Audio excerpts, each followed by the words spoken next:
നമസ്കാരം. LG vision വാർത്തകളിലേക്ക് സ്വാഗതം. പ്രധാന വാർത്തകൾ.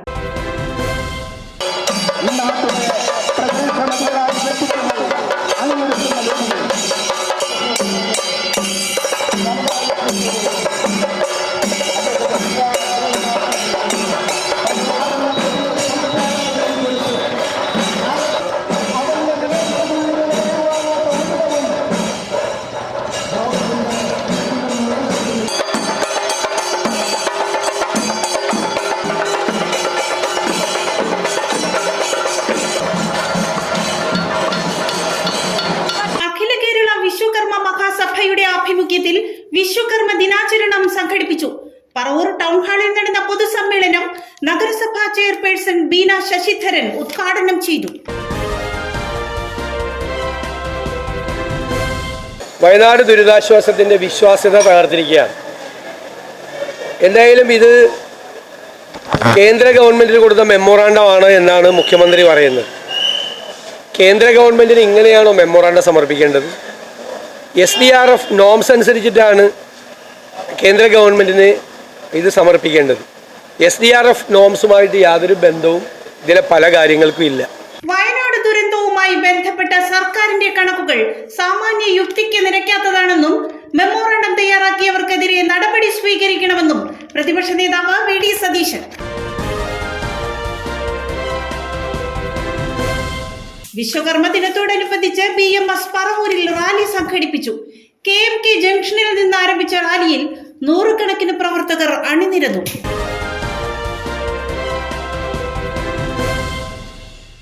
വാർത്തകളുടെ വിശദാംശങ്ങളിലേക്ക്. അഖില കേരള വിശ്വകർമ്മ മഹാസഭയുടെ ആഭിമുഖ്യത്തിൽ വിശ്വകർമ്മ ദിനാചരണം സംഘടിപ്പിച്ചു. പറവൂർ ടൗൺ ഹാളിൽ നടന്ന പൊതുസമ്മേളനം നഗരസഭാ ചെയർപേഴ്സൺ ബീന ശശിധരൻ ഉദ്ഘാടനം ചെയ്തു. പ്രപഞ്ച സൃഷ്ടാവായ വിശ്വകർമ്മദേവന്റെ പിൻഗാമികളായ വിശ്വകർമ്മജരുടെ ശക്തി തെളിയിക്കുന്നതായിരുന്നു അഖില കേരള വിശ്വകർമ്മ മഹാസഭ പറവൂരിൽ സംഘടിപ്പിച്ച ശോഭയാത്രയും പൊതുസമ്മേളനവും. പറവൂർ ചേന്നമംഗലം കവലയിൽ നിന്ന് ആരംഭിച്ച ശോഭയാത്രയിൽ സ്ത്രീകളടക്കം നൂറുകണക്കിന് വിശ്വകർമ്മജർ അണിനിരന്നു. വാദ്യമേളങ്ങളും തെയ്യവും നാടൻ കലാരൂപങ്ങളും നിശ്ചല ദൃശ്യങ്ങളുമെല്ലാം അണിനിരന്ന ശോഭയാത്ര കാണികൾക്ക് ദൃശ്യവിരുന്നായി.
ശോഭയാത്രയ്ക്ക് ശേഷം പറവൂർ ടൗൺ ഹാളിൽ നടന്ന പൊതുസമ്മേളനം നഗരസഭാ ചെയർപേഴ്സൺ ബീന ശശിധരൻ ഉദ്ഘാടനം ചെയ്തു.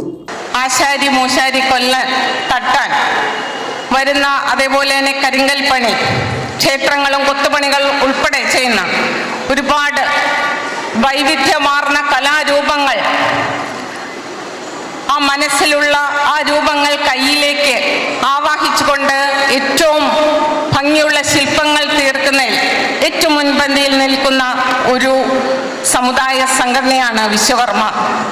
പക്ഷേ എന്തുകൊണ്ടോ വിചാരിച്ച ആ രീതിയിലേക്ക് ഇന്ന് അടുത്തൊരു ജനറേഷൻ, എനിക്ക് തോന്നുന്നു പരമ്പരാഗതമായ ഈ തൊഴിൽ അതിലേക്ക് അവര് ആകർഷിക്കപ്പെടുന്നില്ല എന്നുള്ള ഒരു സത്യത കൂടെ നമുക്ക് കാണാൻ സാധിക്കുന്നു. അതൊരു വസ്തുത തന്നെയാണ്.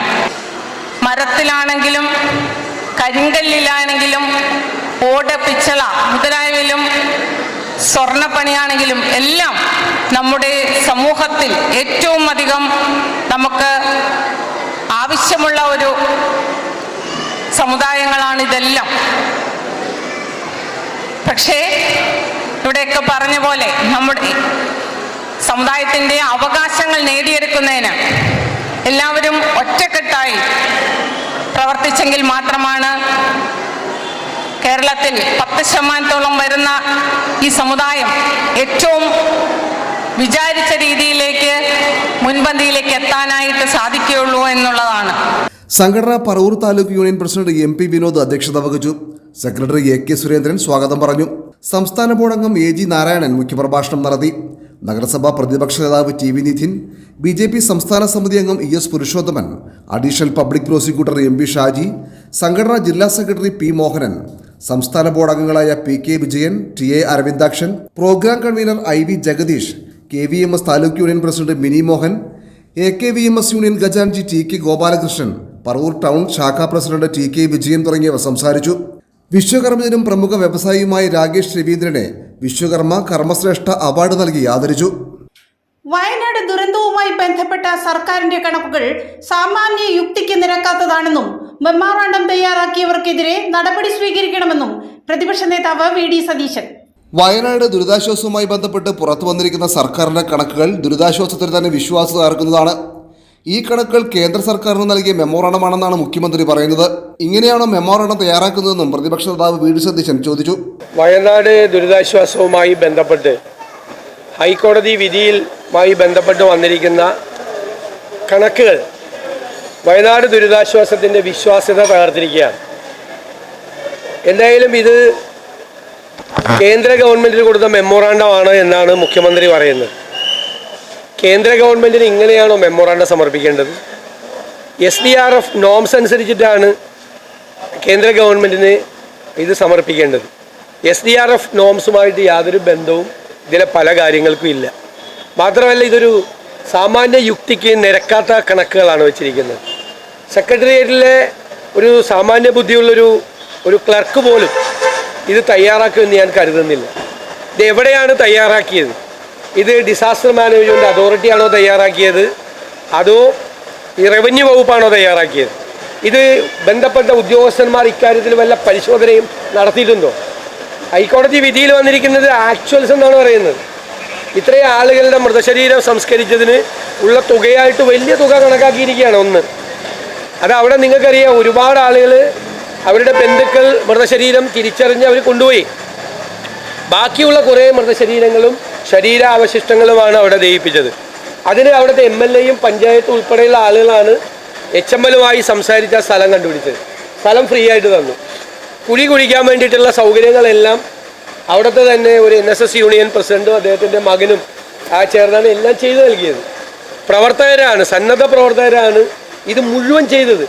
ഇതെല്ലാം കഴിഞ്ഞിട്ട് ഒരു മൃതദേഹം സംസ്കരിക്കാൻ 75,000 രൂപ സർക്കാർ ചെലവായി എന്ന് കണക്ക് കൊടുക്കുന്നത് എന്താണ്? അതിൻ്റെ വിശ്വാസ്യത എന്താണ്? സെക്രട്ടേറിയറ്റിലെ സാമാന്യ ബുദ്ധിയുള്ള ഒരു ഉദ്യോഗസ്ഥരും ഇത്തരമൊരു കണക്ക് തയ്യാറാക്കുമെന്ന് കരുതുന്നില്ലെന്നും ഈ കണക്ക് ഡിസാസ്റ്റർ മാനേജ്മെന്റാണോ റവന്യൂ വകുപ്പാണോ തയ്യാറാക്കിയതെന്ന് സർക്കാർ വ്യക്തമാക്കണമെന്നും സതീശൻ ആവശ്യപ്പെട്ടു. മെമ്മോറാണ്ടം തയ്യാറാക്കിയത് ആരാണെന്ന് കണ്ടെത്തി അവർക്കെതിരെ നടപടി സ്വീകരിക്കണമെന്നും സതീശൻ പറഞ്ഞു. അപ്പോൾ ഇത്തരം അല്ലാതെ തന്നെ കേന്ദ്ര ഗവൺമെൻറ്റിന് വളരെ മൈൻഡ് അപ്ലൈ ചെയ്ത് വളരെ നന്നായി ശ്രദ്ധയോടുകൂടി ഒരു മെമ്മോറാണ്ടം തയ്യാറാക്കിയാൽ ഉറപ്പായി ഇതിനേക്കാൾ കൂടുതൽ തുക കേന്ദ്ര ഗവൺമെൻറ്റിൽ നിന്ന് ന്യായമായി നമുക്ക് വാങ്ങിച്ചെടുക്കാൻ പറ്റുമായിരുന്നു. അപ്പോൾ ഈ മെമ്മോറാണ്ടം തയ്യാറാക്കിയതിൽ തന്നെ വലിയ അപാകതയുണ്ടായി. വിശ്വാസ്യതയ്ക്ക് ഭംഗമേൽപ്പിക്കുന്ന രീതിയിലാണ് മെമ്മോറാണ്ടം തയ്യാറാക്കിയിരിക്കുന്നത്. ഈ മെമ്മോറാണ്ടം SDRF നോംസ് അനുസരിച്ച് അല്ല തയ്യാറാക്കിയിരിക്കുന്നത്. എവിടെയോ ആരോ തയ്യാറാക്കിയിരിക്കുകയാണ്. അങ്ങനെയല്ല ഒരു സ്റ്റേറ്റ് ഗവൺമെൻറ് കൊടുക്കേണ്ടത്. അത് നമുക്ക് പണം കിട്ടാതെ പോകരുത്. ഇതിൻ്റെ വിവാദത്തിൻ്റെ പുറത്ത് ഇതൊരു വിവാദം ഉണ്ടാകരുത്. ഇതിൻ്റെ പുറത്തെന്നാണ് ഞങ്ങൾ ആഗ്രഹിക്കുന്നത്. ഞങ്ങൾ ഇക്കാര്യത്തിൽ ഗവൺമെൻറ്റിൻ്റെ കൂടെയാണ് നിൽക്കുന്നത്. ഇത് ആദ്യമേ തന്നെ പ്രതിപക്ഷം പറഞ്ഞതാണ്. മുഖ്യമന്ത്രിയുടെ ദുരിതാശ്വാസ നിധിയിലേക്ക് ഈ കാര്യത്തിൽ വരുന്ന അക്കൗണ്ട് സെപ്പറേറ്റ് അക്കൗണ്ടായി സൂക്ഷിക്കണം. അപ്പോൾ ഒരു സംശയം ആർക്കും വരില്ല. അതിൽ നിന്ന് ഓരോ ദിവസവും ചിലവാക്കുന്ന പൈസ വെബ്സൈറ്റിൽ ഇട്ടാൽ മതി. അപ്പോൾ ആളുകൾക്കറിയാം അതെ ഇത്രയും പൈസ ഞാൻ കൊടുത്തിട്ടുണ്ട്, ആ പൈസ വന്നിട്ടുണ്ട്. അതിൽ നിന്ന് ചെലവാക്കുന്നത് ശരിയായ കാര്യങ്ങൾക്ക് വേണ്ടിയിട്ടാണ്. ശരിയായ കാര്യങ്ങൾക്ക് വേണ്ടി പണം ചെലവാക്കേണ്ടി വരും സർക്കാരിവിടെ ദുരിതാശ്വാസ പ്രവർത്തനം നടത്തേണ്ടി വരും. എല്ലാവരുടെയും സഹായത്തോടു കൂടി അതിന് പണം വേണം. ആ പണം കിട്ടാതിരിക്കാനുള്ള മാർഗമാണ് ഈ മെമ്മോറാണ്ടത്തിലൂടെ ചെയ്തിരിക്കുന്നത്. ഇതല്ല മെമ്മോറാണ്ടം, ഇങ്ങനെയല്ല മെമ്മോറാണ്ടം തയ്യാറാക്കേണ്ടത്. അപ്പോൾ അതിനാവശ്യമായ ശ്രദ്ധ ചെലുത്തിയില്ല, അശ്രദ്ധയുണ്ടായി. സാമാന്യ യുക്തിക്ക് നിരക്കാത്ത തരത്തിൽ, ആളുകളെ തലയിൽ കൈവെപ്പിക്കുന്ന തരത്തിൽ ഈ ദുരിതാശ്വാസ പ്രവർത്തനങ്ങൾക്ക് സഹായം നൽകുന്ന ഒരുപാട് പേർക്ക് ഇതിൽ അവിശ്വാസം ഉണ്ടാക്കുന്ന തരത്തിലാണ് ഈ മെമ്മോറാണ്ടം തയ്യാറാക്കിയത്. ഇതിൽ വലിയ അപാകതയുണ്ടായി, വിശ്വാസ്യതയ്ക്ക് ഭംഗമേൽപ്പിച്ചു. ഇത് ആരാണ് ഇതിന് ഉത്തരവാദികൾ, ഇങ്ങനെ കൊടുക്കാൻ ഉത്തരവാദികൾ, അവരാരാണ് എന്ന് അന്വേഷിച്ച് അവർക്കെതിരായി നടപടി സ്വീകരിക്കണം എന്ന് ഞങ്ങൾ ആവശ്യപ്പെടുന്നു. വിശ്വകർമ്മ ദിനത്തോടനുബന്ധിച്ച് BMS പറവൂരിൽ റാലി സംഘടിപ്പിച്ചു. KMK ജംഗ്ഷനിൽ നിന്ന് ആരംഭിച്ച റാലിയിൽ 100 കണക്കിന് പ്രവർത്തകർ അണിനിരന്നു. വിശ്വകർമ്മ ദിനത്തോടനുബന്ധിച്ച് ഭാരതീയ മസ്ദൂർ സംഘം പറവൂരിൽ റാലി സംഘടിപ്പിച്ചു. പറവൂർ KMK ജംഗ്ഷനിൽ നിന്ന് ആരംഭിച്ച റാലി മുനിസിപ്പൽ കവല ചുറ്റി പഴയ KSRTC സ്റ്റാൻഡിന് മുന്നിൽ സമാപിച്ചു.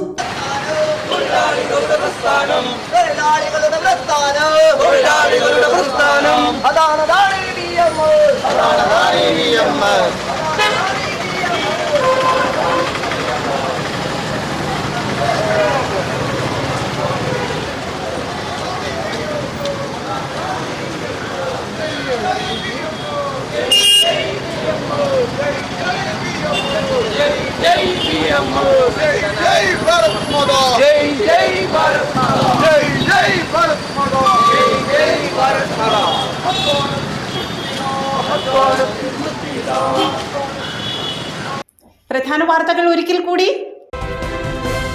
അഖില കേരള വിശ്വകർമ്മ മഹാസഭയുടെ ആഭിമുഖ്യത്തിൽ വിശ്വകർമ്മ ദിനാചരണം സംഘടിപ്പിച്ചു. പറവൂർ ടൗൺ ഹാളിൽ നടന്ന പൊതുസമ്മേളനം നഗരസഭാ ചെയർപേഴ്സൺ ബീന ശശിധരൻ ഉദ്ഘാടനം ചെയ്തു.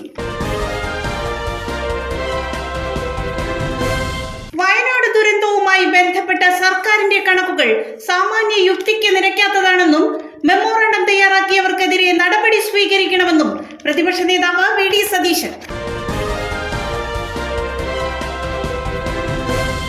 വിശ്വകർമ്മ ദിനത്തോടനുബന്ധിച്ച് BMS പറവൂരിൽ റാലി സംഘടിപ്പിച്ചു.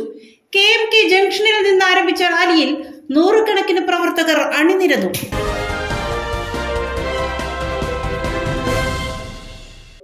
ഇതോടെ വാർത്താ ബുള്ളറ്റിൻ സമാപിക്കുന്നു. നാളെ ഇതേ സമയം LG വിഷനിൽ. നമസ്കാരം.